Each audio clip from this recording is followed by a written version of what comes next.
I'm glad you brought up your record, Senator. Thank you. But I really need to make this point.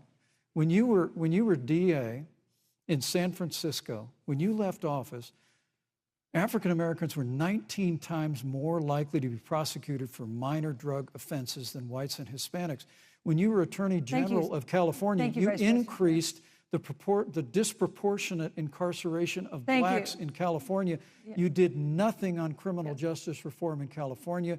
You didn't lift a finger to pass the First Step Act on Capitol Hill. I mean, the reality is your record speaks for itself. President Trump and I have fought for criminal justice reform. Thank you, Vice President Pence. We fought for educational choice and opportunities for African Americans, all of our minorities. Thank you, sir. And we'll do it for 4 more Thank years. you. You know, there is no more important issue than the final issue that we're going to talk about tonight, and that is the issue of the election itself. But he attacked my record. I would like an opportunity to respond. Let me give you 30 seconds because we're running out of time. I appreciate that. First of all, having served as the Attorney General of the state of California, the work that I did is a model of what our nation needs to do, and we will be able to do under a Joe Biden presidency. Our agenda includes what this administration has failed to do.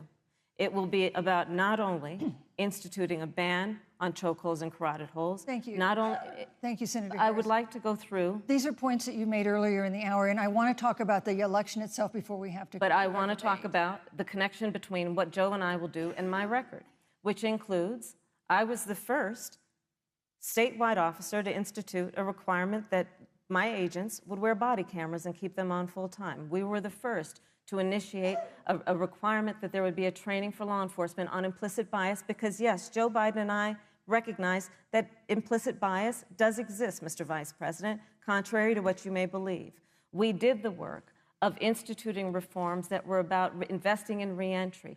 This is the work that we have done and the work we will do going forward. And again, I will not be lectured by the Vice President on our record of what we have done in terms of law enforcement and keeping our communities safe and a commitment to reforming the criminal justice system of America. Thank you, Senator Harris. And I'd like to pose I'd like you to respond first to the question on our final topic, the election itself. President Trump has several times refused to commit himself to a peaceful transfer of power.